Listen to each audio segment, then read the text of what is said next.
Hello student, good morning. आज हम लोग पढ़ेंगे Hindi second language, Hindi grammar, chapter 2 वर्ण विचार। चैप्टर 2 वर्ण विचार का हम लोग पार्ट 1 पढ़ चुके हैं। आज हम लोग पढ़ेंगे पार्ट 2। नुक्ता। अरबी, फारसी, अंग्रेजी आदि भाषाओं के अनेक शब्द हिंदी में आ गए हैं, जिनमें क, ख, ग, ज, फ ध्वनियाँ हैं। इनका उच्चारण क, ख, ग, ज, फ से भिन्न है, यानी अलग है। शब्दों के अर्थ भी अलग हैं। हिंदी में क, ख, ग का प्रयोग अब लुप्त हो गया। हिंदी में क, ख और ग का प्रयोग अब लुप्त हो गया, मतलब ये तीनों का प्रयोग अब नहीं होता है। परंतु ज और फ के कारण, अर्थभेद के कारण प्रयोग आवश्यक है। ज और फ का प्रयोग अभी भी होता है, ठीक है। ये ज और फ, जिसे हम नुक्ता कहते हैं। ज के नीचे जो बिंदु रहता है, फ के नीचे बिंदु, ये बिंदु ही क्या कहलाता है? नुक्ता कहलाता है, ठीक है। ये बिंदु को हम लोग क्या कहते हैं? नुक्ता। जैसे हम लोग देखेंगे राज, यहाँ पे भी लिखा हुआ राज। ये ज में नुक्ता नहीं है, इस ज में नुक्ता लगा हुआ है। दोनों का अर्थ अलग अलग है। राज का अर्थ होता है राज्य, और ये राज का अर्थ होता है रहस्य। इसी प्रकार यहाँ पे फन, फन का अर्थ होता है सांप का फन। ये फन, फन, फन का अर्थ होता है गुण, कौशल, ठीक है। अब हम लोग पढ़ेंगे संयुक्त व्यंजन। संयुक्त व्यंजन। स्वर रहित व्यंजन जब किसी स्वर सहित व्यंजन से मिलाकर लिखे जाते हैं तो संयुक्त व्यंजन कहलाते हैं। स्वर रहित व्यंजन, अगर किसी व्यंजन में हलंत लगा रहता है तो उसे हम लोग क्या कहते हैं? स्वर रहित। और जिसमें हलंत नहीं लगा रहता उसे हम लोग कहते हैं स्वर सहित, मतलब स्वर के साथ। स्वर रहित का मतलब स्वर इसमें नहीं है। हलंत लग जाना मतलब स्वर नहीं है, अगर हलंत नहीं लगा हुआ तो स्वर है, ठीक है। तो स्वर रहित व्यंजन जब किसी स्वर सहित व्यंजन से मिलाकर लिखे जाते हैं तो उसे क्या कहते हैं? संयुक्त व्यंजन कहते हैं। संयुक्त व्यंजन है छ, त्र, ज्ञ और श्र। ये चार हमारे संयुक्त व्यंजन हैं। क जोड़ श, क और श को मिलाकर क्या बन रहा है? छ। छ से बने शब्द हैं पक्षी, कच्छा। त जोड़ र, त और र को मिलाकर बन रहा है त्र। त्र से बने शब्द हैं त्रिभुज, त्रिकोण। उसी प्रकार ज और इया से बने शब्द हैं ज्ञा, ज्ञा से बने शब्द हैं ज्ञाता, विज्ञान। स जोड़ र, श और र को मिलाकर बन रहा है श्र। श्र से बने शब्द हैं श्रीलंका, श्रोता, ठीक है। जब दो अलग अलग व्यंजन एक साथ आते हैं तो भी संयुक्त व्यंजन बनते हैं। जब दो अलग अलग व्यंजन एक साथ आते हैं तो क्या बनते हैं? संयुक्त व्यंजन। इसमें क्या होता है? पहला व्यंजन अरहित होता है, मतलब इसमें अ नहीं होता है, लेकिन दूसरा व्यंजन य या किसी अन्य स्वर के सहित होता है, मतलब इसमें य होता है। अ का मतलब इसमें अगर हलंत लग गया तो अ नहीं आया, स्वर नहीं आया, और अगर इसमें हलंत नहीं लगा हुआ तो इसमें अ आ रहा, नहीं स्वर के साथ आ रहा है, ठीक है। उसी प्रकार जैसे यहाँ पे देखेंगे द जोड़ ध, ये दो क्या है? अलग अलग व्यंजन हैं, ठीक है। दोनों एक साथ मिलकर क्या हुए? दद। दद से बने शब्द क्या है? सिद्ध, विरुद्ध, ठीक है। उसी प्रकार यहाँ पे है त जोड़ अ, तो क्या त और जोड़ त और अ को मिलाकर क्या बना? तई। तई से बने शब्द क्या है? त्याग, त्याग। उसी प्रकार क जोड़ त, क और त को जोड़ने से क्या बना, कत। कत से बने शब्द हैं शक्ति, रक्त। ठीक है, अब हम लोग पढ़ेंगे द्वित्व व्यंजन। द्वित्व व्यंजन, द्वित्व का मतलब होता है जब दो समान व्यंजन इस प्रकार जुड़े कि उनमें पहला व्यंजन स्वर रहित और दूसरा व्यंजन स्वर सहित हो।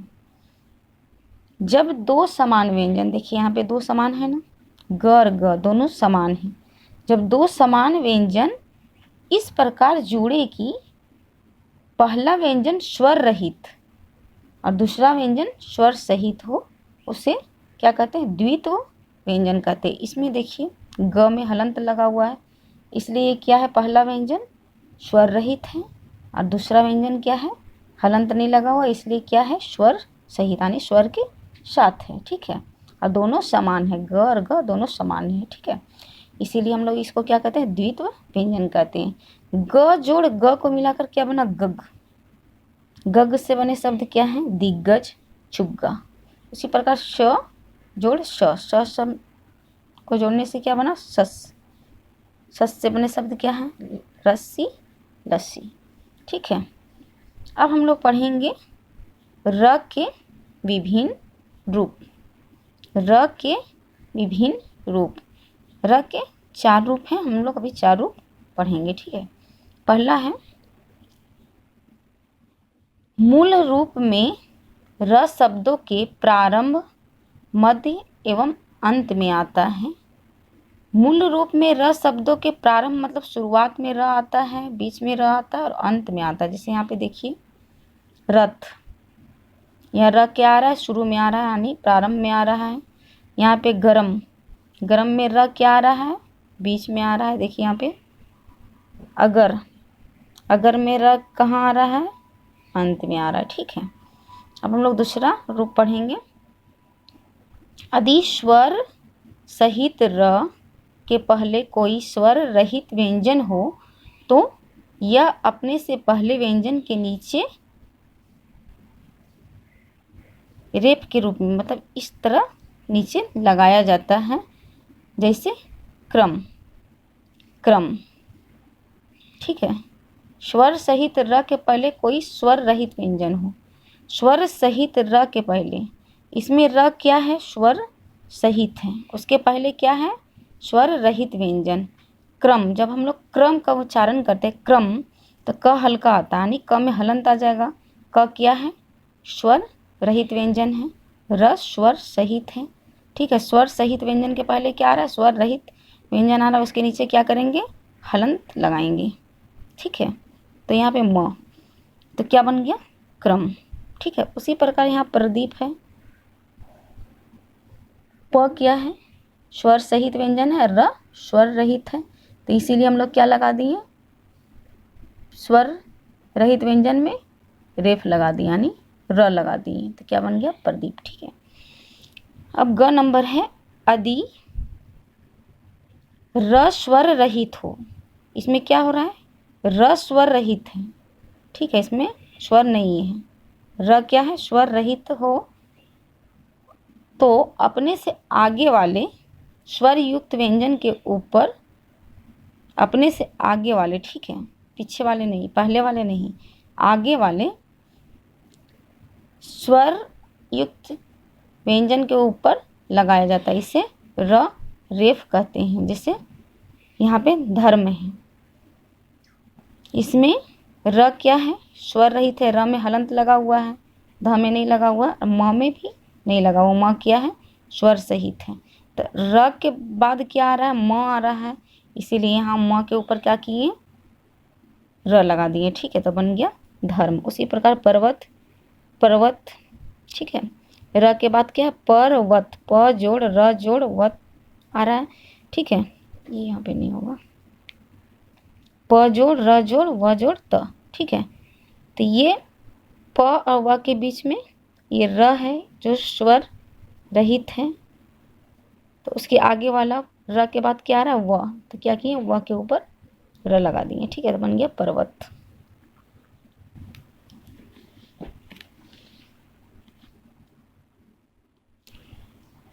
यदि घ नंबर है इसका, र के विभिन्न रूप के घ नंबर, ठीक है। यदि स्वर सहित र से पहले स्वर रहित गोलाकार अक्षर ट, ठ, ड, ढ, ह, ड आते हैं तो र उसके नीचे उल्टा भी के रूप में जुड़ता है। अगर स्वर सहित र से पहले स्वर रहित गोलाकार अक्षर जैसे ट, ड, ढ, ह, ड आते हैं तो क्या होता है, र उसके नीचे उल्टा भी के रूप में लग जाता है, ठीक है। जैसे ट्रक, ड्रम, राष्ट्र, ठीक है। री को र मानने की भूल ना करें, ठीक है। री को र मानने की भूल ना करें। री,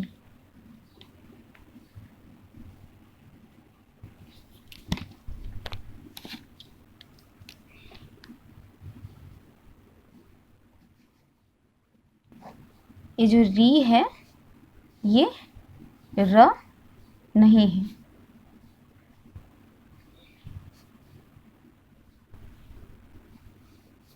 ठीक है।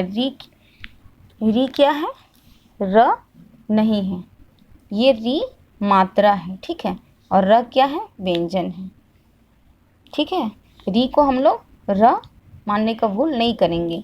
ये री क्या है, मात्रा है, र क्या है, व्यंजन है, ठीक है। अब हम लोग पढ़ेंगे संयुक्त व्यंजन के रूप में पंचम वर्ण जब अपने ही संयुक्त व्यंजन के रूप में पंचम वर्ण जब अपने ही वर्ग के किसी व्यंजन के पहले अरहित रूप में जुड़ता है तब उसे अनुस्वार द्वारा लिखा जाता है, ठीक है। जैसे कवर्ग, ये पंचम वर्ग है, ठीक है। और ये अंगा, इया, मूर्धन्या, न और म, ये क्या है, पंचम वर्ण है, ठीक है। ये पंचम वर्ग है और ये क्या है, पंचम वर्ण है। जैसे हो गया कवर्ग। कवर्ग के अंदर कौन कौन आते हैं, क, ख, ग, घ, अंग, ठीक है। जब हम लोग कवर्ग के ग्रुप वाले के आगे अनुस्वार, अनुस्वार का मतलब होता है ये बिंदु, ठीक है। कवर्ग के वर्ग वाले के पहले अगर हम लोग अनुस्वार लगा देते हैं तो यहाँ पे क्या आ जाता है, अंग आ जाता है। जैसे यहाँ पे अंक, क के पहले क्या लगाएं, अ है, क के पहले वर्ण अ है, अ के ऊपर हम लोग अनुस्वार लगा दिए तो यहाँ बीच में क्या आ गया, अंगा। ये अनुस्वार को हम लोग अंगा के रूप में उच्चारण करते हैं, जैसे हो गया अंक। यहाँ पे पंख, ठीक है। यहाँ पे भी वही हो रहा है, ख है, ख के पहले वर्ण है प, प के ऊपर हम लोग अनुस्वार लगा दिए तो क्या बन गया, पंख, जिसमें हम लोग अंगा का उच्चारण कर रहे हैं। उसी प्रकार यहाँ पे रंग है, इसमें भी अंगा का उच्चारण कर रहे हैं। उसी प्रकार यहाँ गंगा है, यहाँ पे अंगा का उच्चारण कर रहे हैं। अब हम लोग पढ़ेंगे चवर्ग। चवर्ग के अंदर आता है च, छ, ज, झ, इया। उसी प्रकार यहाँ भी होता है, च वर्ग के पहले वर्ण में हम लोग अगर अनुस्वार लगा देंगे तो यहाँ पे इया का उच्चारण होता है, ठीक है। जैसे यहाँ पे च है, च के पहले वर्ण है म, म के ऊपर हम लोग अनुस्वार लगा दिए तो उच्चारण किसका हो रहा है, इया का उच्चारण हो रहा है। ये अनुस्वार का उच्चारण इया के रूप में हो रहा है। मंच, पंछी में यहाँ पे पंछी, मंजन, यहाँ मंझधार। उसी प्रकार यहाँ ट्वर्ग, ट्वर्ग के अंदर आता है ट, ठ, ड, ढ, मूर्धन्या। उसी प्रकार यहाँ पे भी ये ट के पहले वाला वर्ण है घ, घ के ऊपर अनुस्वार लगा दिए तो मूर्धन्या के रूप में उच्चारण हो रहा है। अनुस्वार का उच्चारण कहाँ क्या हो रहा है, मूर्धन्या के रूप में, जैसे घंटा, कंठ, झंडा, गंडा। यहाँ पे त्वर्ग, त्वर्ग के अंदर आता है त, थ, द, ध, न। उसी प्रकार यहाँ भी हुआ, त के पहले वाले वर्ण में अगर अनुस्वार लगा दिए तो उच्चारण न के रूप में हो रहा है। महंत, ग्रंथ, मंद, बंधन। पवर्ग, पवर्ग के अंदर आता प, फ, ब, भ, म। यहाँ पे भी उसी प्रकार है। प के पहला वर्ण है, पहले वाले वर्ण है प के ऊपर अनुस्वार लग गया तो बन गया म का उच्चारण आ जा रहा है। अनुस्वार को हम लोग म का उच्चारण कर रहे हैं, जैसे पंप, गुम्फित, कंबल, संभव। अब हम लोग पढ़ेंगे अनुनासिक। अनुनासिक, अनुनासिक का मतलब होता है चंद्र बिंदु। अनुनासिक को क्या कहते हैं? चंद्र बिंदु। ठीक है, ये चंद्र बिंदु जिसको हम लोग कहते हैं अनुनासिक। जिन वर्णों के उच्चारण में हवा नाक और मुंह दोनों से निकलती है उसे हम लोग क्या कहते हैं? अनुनासिक कहते हैं। अनुनासिक का उच्चारण करने में हवा कहाँ से निकलती है? नाक और मुंह दोनों से निकलती है। ठीक है, उसे हम लोग अनुनासिक कहते हैं। जैसे अनुनासिक को हम लोग लिख कर कैसे दर्शाते हैं? चंद्र बिंदु के रूप में। जैसे हो गया हंस, चांद, ईट। ठीक है, कभी कभी अगर अनुनासिक शिरोरेखा के ऊपर मतलब अक्षर के ऊपर रहता है तो उसमें हम लोग क्या करते हैं? बिंदु लगाते हैं। जैसे देखो, ये देखिए यहाँ पे मैं के ऊपर यहाँ अगर अनुनासिक हम लोग लगा दें तो अच्छा लगेगा? नहीं। तो इसको हम लोग कैसे लिखते हैं? मैं को हम लोग बिंदु के रूप में लिखते हैं। ठीक है, सिर्फ हम लोग बिंदु देते हैं। मैं को हम लोग क्या करते हैं? इस प्रकार लिखते हैं। जैसे हो गया यहाँ पे मैं। चंद्र बिंदु लगाने से अच्छा नहीं लगता। उसी प्रकार है, उसी प्रकार नहीं। ठीक है, अब हम लोग पढ़ेंगे अनुस्वार। अनुस्वार जो ऊपर बिंदी रहता है उसको हम लोग क्या कहते हैं? अनुस्वार कहते हैं। जिन वर्णों के उच्चारण में हवा केवल नाक से ही निकलती है। जिन वर्णों के उच्चारण में क्या होता है? हवा केवल नाक से ही निकलती है। अनुनासिक में नाक और मुंह दोनों से निकलती है, लेकिन इसका उच्चारण करने में हवा सिर्फ नाक से ही निकलती है। उससे हम लोग क्या करते हैं? अनुस्वार कहते हैं। ठीक है, अनुस्वार का जहाँ उच्चारण होता है उसके पहले वाले वर्ण के ऊपर बिंदु लगाया जाता है। बिंदु के रूप में हम लोग लिखते हैं। अनुस्वार का उच्चारण जहाँ हम लोग करते हैं उसके पहले वाले वर्णों के क्या करते हैं? ऊपर बिंदु के रूप में लिखा जाता है। जैसे यहाँ पे हंस, हंस ये न है, क्या है? अनुस्वार है। तो हंस मतलब पहले वाले वर्ण क्या है? ह है। ह के ऊपर बिंदु लगा दिया, अनुस्वार लगा दिए। ठीक है, तो हंस हुआ। यहाँ पे जैसे सुंदर, पहला वर्ण क्या है? श है, यानी श के ऊपर हम लोग अनुस्वार लगा दिए तो क्या हुआ? सुंदर। उसी प्रकार यहाँ पे पंख, पहला वर्ण क्या है? प है, प के ऊपर बिंदु लगाएं। ठीक है, तो ये बन गया पंख। अब हम लोग पढ़ेंगे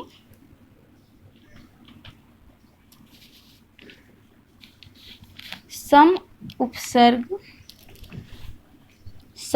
उपसर्ग से बने संस्कृत शब्दों में अनुस्वार के बाद अ, र, ल, व, श, मूर्धन्य ष, दंड श, ह हो तो म के स्थान पर अनुस्वार लिखा जाता है। अगर सम उपसर्ग से बने संस्कृत शब्दों में अनुस्वार के बाद अ होगा, र होगा, ल होगा, व होगा, स होगा, मूर्धन्य स होगा, दंड स होगा और ह होगा, तो क्या होगा? म के स्थान पर अनुस्वार लिखा जाता है। जैसे यहाँ पे संयम, संयम यहाँ पे स आ रहा है ना, स के ऊपर क्या है? अनुस्वार है। तो हम लोग यहाँ पे क्या लिख रहे हैं? स के साथ म, अनुस्वार ना लिख के क्या लिख दे रहे हैं? म। सम जोड़ यम, तो क्या बना? संयम। यहाँ पे देखिए संरक्षक, स के ऊपर अनुस्वार लगा हुआ है। ठीक है, तो यहाँ पे क्या लिख रहे हैं? स अनुस्वार ना लिख के म लिख रहे हैं, सम जोड़ रक्षक, तो क्या बना? संरक्षक। उसी प्रकार यहाँ पे संसार है, स के ऊपर बिंदु लगा हुआ अनुस्वार, तो अनुस्वार के जगह में म लिख रहे हैं, सम जोड़ सार, तो क्या बना संसार। अब हम लोग पढ़ेंगे विसर्ग।